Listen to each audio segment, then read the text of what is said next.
நான் சொல்ல விரும்புறேன்.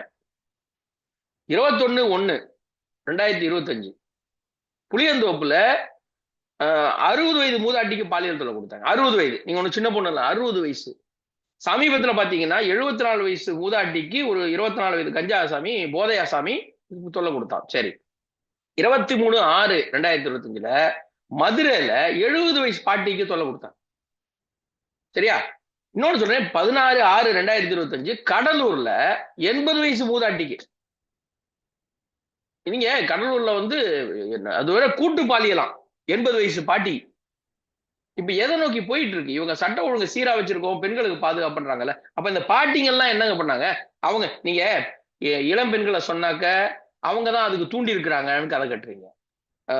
அந்த கோவையில வந்து ஒரு பெண் வந்து பாதிக்கப்பட்ட போது அந்த பெண் அவர் ஆண் நண்பரை கூப்பிட்டு எதற்காக பேசினார், எந்த நேரத்தில் வந்தது தவறு, அந்த பொண்ணு மேலேயே திருப்பினீங்க.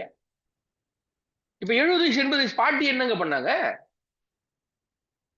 அந்த வயதான அந்த பாட்டி மாவை போய் இவங்க பண்ணும்போது ஒரு கலாச்சாரம் மோசமாக அவர்களுடைய புத்தியில் ஏறி இருக்கிறது என்றால் என்ன வேணா செய்யி,